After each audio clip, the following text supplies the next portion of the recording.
La Liga valide l'inscription de Dani Olmo et Pau Victor. Luis Diaz au Barça. D'après les informations relayées par la presse espagnole, la Liga aurait enfin donné son feu vert pour l'inscription de Dani Olmo et Pau Victor en vue de la seconde partie de la saison. Désormais, le FC Barcelone attend l'approbation finale de la Fédération espagnole de football pour boucler le dossier.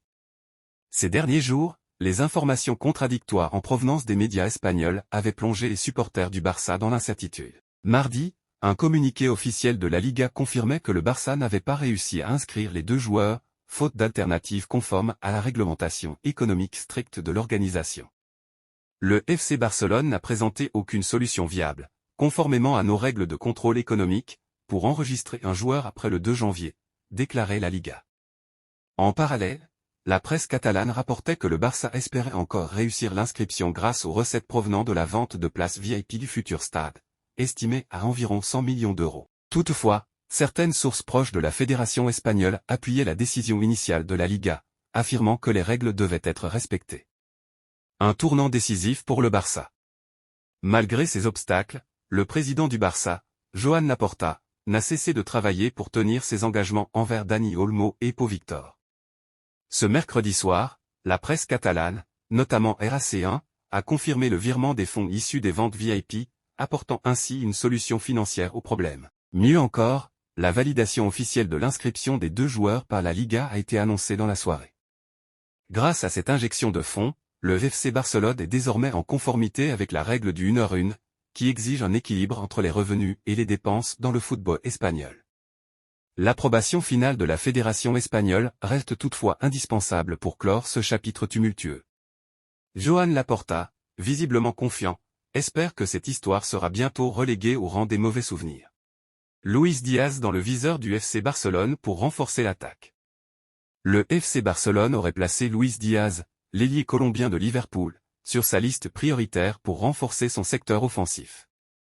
Malgré des contraintes financières persistantes, le Barça suit de près l'évolution de la situation du joueur, sous contrat avec les Reds jusqu'en 2027. Un joueur performant mais potentiellement en quête de changement. Auteur d'une première partie de saison remarquable avec 12 buts et 3 passes décisives en 24 matchs, Luis Diaz reste un atout clé pour Liverpool. Cependant, des rumeurs évoquent des tensions autour de son temps de jeu et l'absence d'une revalorisation salariale, des facteurs qui pourraient inciter le joueur à envisager un départ. L'entourage du Colombien, désormais proche d'une agence en lien avec le FC Barcelone, semblerait favorable à un transfert vers la Catalogne. Deco et le Barça prêt à agir. Deco, le directeur sportif du Barça, voit en Luis Diaz un élément clé pour hausser le niveau compétitif de l'équipe. Bien que d'autres cibles prestigieuses, comme Rafael Leao ou Gvicha Kvaratskhelia, soient également considérées, Diaz représenterait une option stratégique, potentiellement plus accessible financièrement. Toutefois, la faisabilité de l'opération repose sur la capacité du Barça à améliorer sa situation économique d'ici l'été. Le club travaille activement sur des solutions financières, notamment via des revenus supplémentaires issus de partenariats et de ventes de joueurs, pour espérer concrétiser ce transfert. Une affaire à suivre de près. Pour l'heure, aucun contact direct entre les deux clubs n'a été confirmé. Cependant, si Liverpool venait à envisager une vente, le Barça pourrait se positionner rapidement pour accueillir l'ailier colombien et renforcer son secteur offensif en vue de la prochaine saison.